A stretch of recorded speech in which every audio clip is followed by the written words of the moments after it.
me state even stronger. As I made it clear during this year's State of the State address, our work isn't finished. We're committed to building on the programs we've made to ensure a strong future. These 400 new jobs will add to the more than 31,000 jobs our state has added so far this year.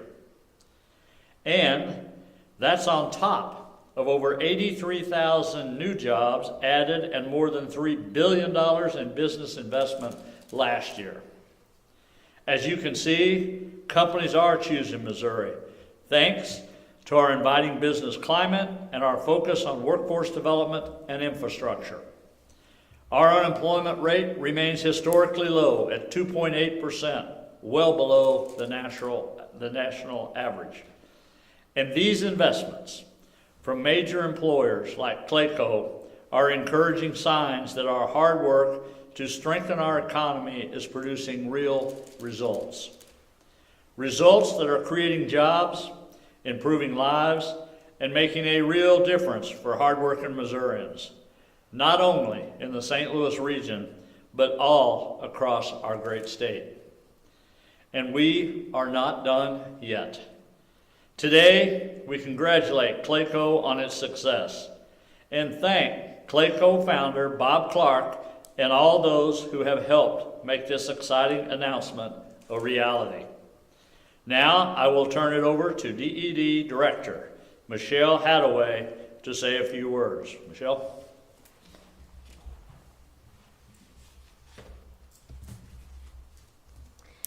Team DED is incredibly proud to join our partners in support of Clayco's relocation and expansion in North St. Louis County. We truly appreciate all of our partners and the state's #1 economic developer, Governor Parson, for hosting us in our state's beautiful capital today. As a leading St. Louis employer involved in real estate, architectural, engineering, and construction, Clayco is quite literally helping build the region's economy. This is a company that not only is investing and creating jobs, but also supporting the industries that are critically important to the St. Louis area's continued success. As for the state's involvement in continued growth, the Department of Economic Development offers programs to help businesses like Clayco grow and expand or locate in our great state. And as acting director, I love working alongside a team of economic development professionals to provide the assistance and resources to Missouri's companies needed to thrive.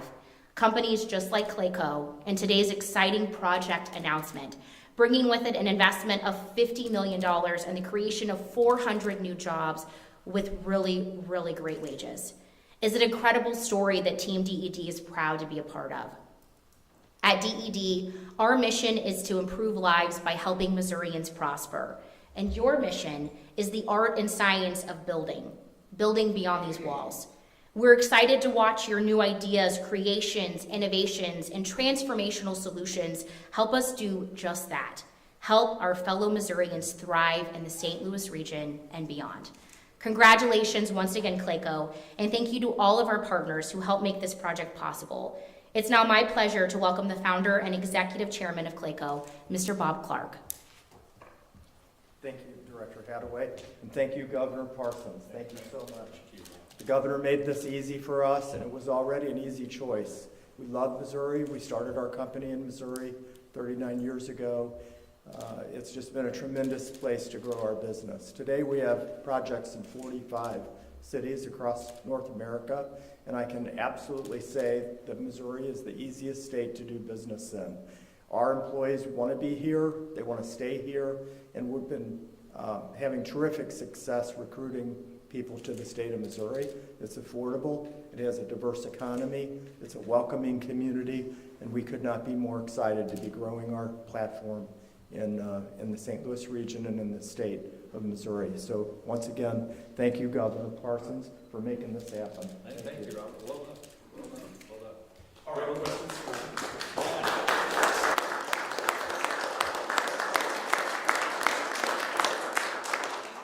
All right, questions for Mr. Clark? We'll have you take any questions from the media. Sir, your company advertises a robust philosophy of environmental social governance, ESG. Sure. That same philosophy has been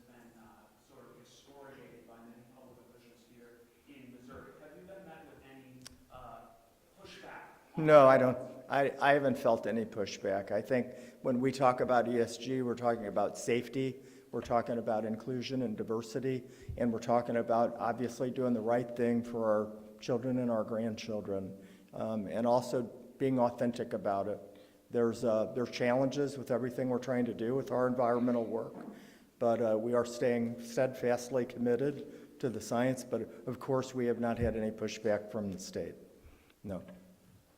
400 new jobs. Exactly what types of jobs are these? Are you going to be filling some of these internally, or are you going to be looking outside? Oh, no, these are new jobs and I think 400 is a minimum number. We're adding about 40 people per month right now. We're bringing them to St. Louis. We train them to St. Louis. About half of them stay here. And these are engineering jobs. Our average payroll is $121,000 a person, so they're high-paying jobs. And we have right now about $80 million of payroll in the state of Missouri, and we expect that to grow to $140 million within the next 5 years. Can you speak at all about the strategy of the geography and the benefit the geography of this location provides? Well, as a company that works across North America, you can't be more centrally located here. It's kind of the geographic center of North America. So we do a lot of traveling. We have jobs in 45 cities. Our engineers and our people are on the road a lot, and it's easy to travel from St. Louis. I think, Southwest Airlines just added a flight to Burbank, California, direct flight to Savannah, Georgia, many of the places that we work. And so we think it's a great location to travel from and to work from. So Mark, why this location? How did you get onto it? How much work needs to be done there? Is this all that's needed to push this forward? Do you have other hurdles to cross? I know there's about 5 questions, but That was a lot of questions, but I can answer all of them, I think. So we designed and built this building that we purchased for Express Scripts. As you all know, Express Scripts was acquired by Cigna, and they vacated this building. I think they still do have a good number of jobs here. This building was actually built for their IT functions. When we designed and built it, it wasn't built for what we needed to do for us. And so we were able to acquire the building, and on day one, we'll end up with about 600 people in the building. And what we're doing is, we're going to make it a little bit more environmentally friendly. The building's deep. It was designed as kind of a call center. We're cutting some giant light wells into the center of the building. We're taking a big portion of the front of the building off and renovating it so that it really messages that we are the art and science of building. And it's going to have a full food service facility. We feed our employees every day. And so we have chefs and cooking, and so we're going to make about a $50 million investment in the property. So did I answer all of your questions? are there more hurdles to cross? I think this is it. I think my team better be there right now, starting demolition. There are no more hurdles, and we expect to occupy the building in October of next year, which really means sooner than that. To clarify, this is the building between Hanley and I-70, the Scripps building, location of it? Highway 70, the building that kind of looms over the highway. Okay. Yes. And then Hanley. And then why this area? Why choose this building? Why choose North St. Louis County? Well, first of all, I grew up in North County. My home was at 4612 Brookfield Drive in Bridgeton, Missouri, where the new runway is. And so I've always been a friend to North County and to the whole area up there. A lot of our employees live in St. Charles. A lot of our employees live in the city. And of course, we're in Overland now, so it's only 5 minutes away. So I think just as a opportunity when the building came on the market, when Express Scripts vacated it, to get all of our people under one roof is a great opportunity for the business. Right now, we're in 4 different locations. Everybody all in the same place. St. Louis's gain, was it someone else's loss? Were you looking seriously or considering other locations? I don't think it's a zero-sum game, but what I would say is that as we add jobs, we could have added these jobs anywhere. We could have added them in California and Chicago. We could have added them in our new facility in Phoenix, where we have added about 300 people in the last 3 years. We chose St. Louis and mandating all of our hiring to be in St. Louis because our employees are really, really happy here. It's an economical place to do business. Our employees can afford a home with a yard and have a dog and raise their family here. And some of these other communities we're in are very expensive. And so I think we just decided that St. Louis is our home, and we basically mandated to every executive in all of our other offices that if they're going to hire somebody in their state, they have to prove to me that that job can't go to St. Louis, Missouri first. What role did state and local incentives play in your decision to? I think it was helpful for us to remain competitive. We're in a very, very competitive business, and I think honestly, with our payroll and with our program, I think we more than pay back any incentives that we get. But it definitely keeps us competitive in a competitive business. I think. Final question. Governor, the director, what does this a move like this tell us? What should we glean about the Missouri economy, about the U.S. economy? For me, it's positive. I think the economy, is a tale of two economies right now, but the advanced manufacturing that's happening, the AI that's driving the cloud, even with interest rates kind of having risen, we're still getting deals done. We're still getting multifamily projects completed. Student housing is going great. And I just also want to say one other thing, that the university system in Missouri is among the best in the whole country. We're recruiting about a third of all of our employees from S&T down at Rolla, probably one of the best engineering schools in America. And I think that the new leadership at the university has done a great job, and that's definitely part of our thinking and our decision is how strong of a university system we have in Missouri. Thank you, Mr. Clark. Let me just add a few things to that. Although I think we need to get Mr. Clark working for the state of Missouri as promoting the state, because he took away about all my talking points that I had to be able to tell you. But there's not a better person to come up here than somebody that's running a business in the state of Missouri and say why they're doing business here. I think that's why we have stressed so much on and so much investment in workforce development infrastructure. And he about talked that whole talking points that we did in Tokyo just a few weeks ago. Everywhere we go, we talk about the highlights of where the location of Missouri is.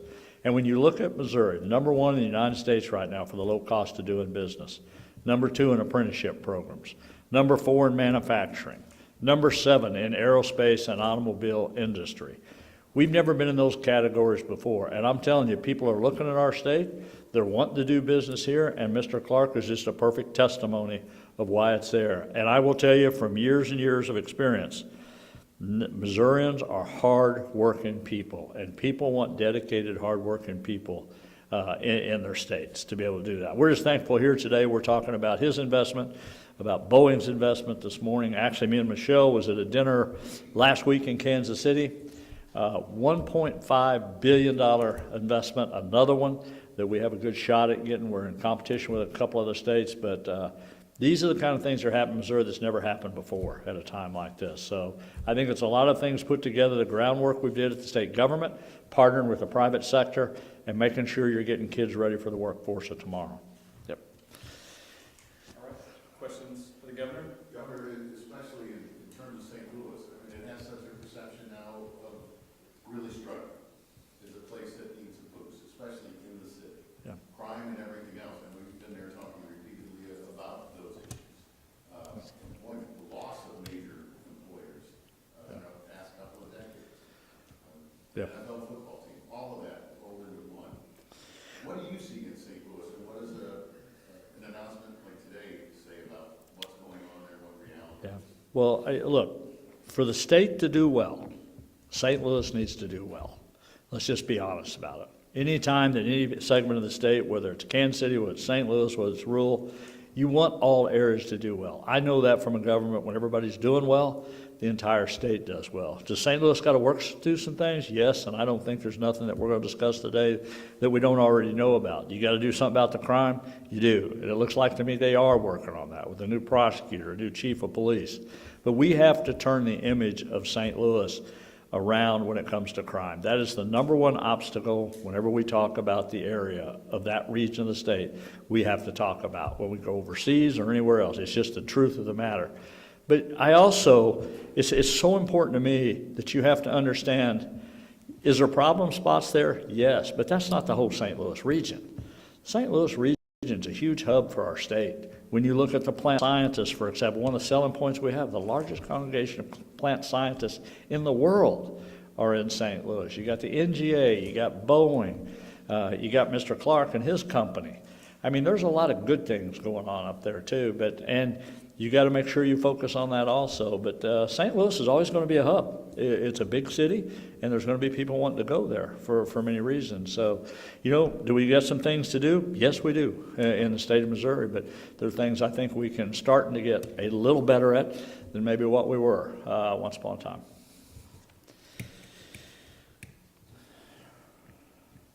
You mentioned the incentives. Can you share the details on some of these incentives that, help keep this company?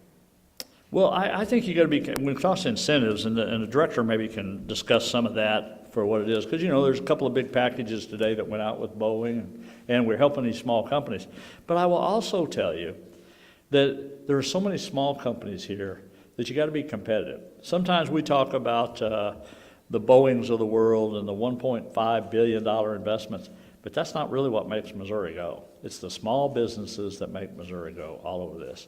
And if you take in the aerospace industry, for example, there's over 100 businesses out there that supply the aerospace business. So it's a lot more than just Boeing that we're able to do that. But we got to be competitive. We got to be competitive, but for me as the governor of the state of Missouri, when we're doing incentives, we got to make sure they pay out.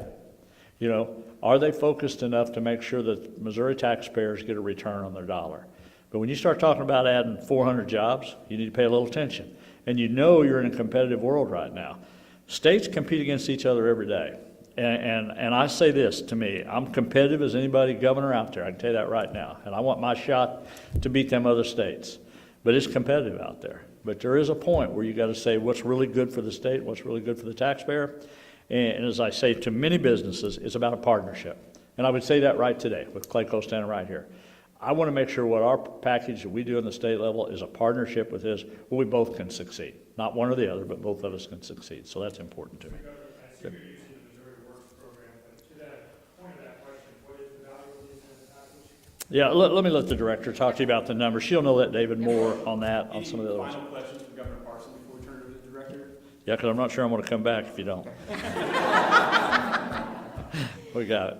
All right, director. I had an off-topic question. Off topic, okay. It's about the letter to the president, with even if you go to Governor signed on to. Yeah. About the proposed CMS requirement. Yeah. With Yes. minimum standards of Yes. actual care from the nurse and nurse's aide. Yeah. That can't be done? Wouldn't Well, I that- don't say it can't, I don't say it can't be done. Here's the point I'm gonna say. The federal government probably's got more than they can handle up there in Washington DC, worried about their own selves.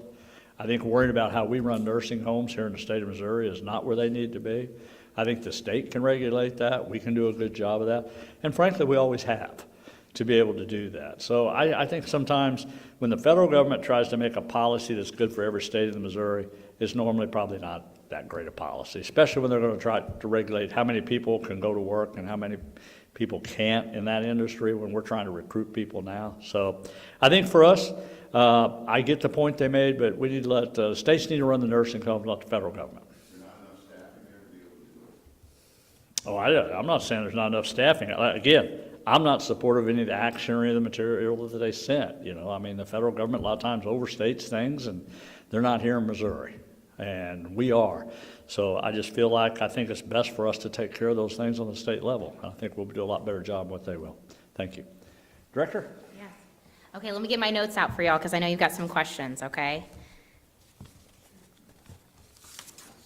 Okay, we'll start incentives. Particularly for Clayco, they did take advantage of the Missouri Works program over 6 years. If all requirements are met, it'll be a little over $14 million. Through the Missouri Development Finance Program, through BUILD, which is the Business Use Incentives for Large-Scale Development, over 15 years, it'll be about $3.6 million, for a total of a little over $18 million. All right, any questions about the incentives, or any other questions for Director Hadaway? 400 jobs, and how soon, how fast to qualify for those? So the job ramp up will be over 6 years. So as soon as they meet the 6 jobs, that will be the dollar amount that they will receive. I mean, the 400 jobs within the 6 years. Do you have any news on international flights? I know that there's some in the state. The application cycle is currently open, so we're looking to see who applies for that. And what were the applications open to? There are certain we can follow up with the requirements. They're on our website. 406 figure jobs in 6 years. How big of a boom is that for Missouri and St. Louis? How often does something like this come along? Well, you know, we love when they come along. We also love when Mr. Clark is, speaking from experience and where he could put these jobs anywhere in the United States, but he chose Missouri. And I think that's because of the workforce and infrastructure investments that this administration has made.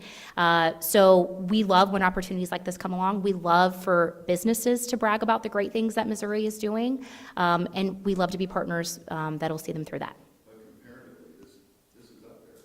I mean, this is a pretty major deal. It's a great opportunity. I mean, we've had several projects that have seen this number. The wages are phenomenal, and that's going to really stand out, and I think will help them with recruitment.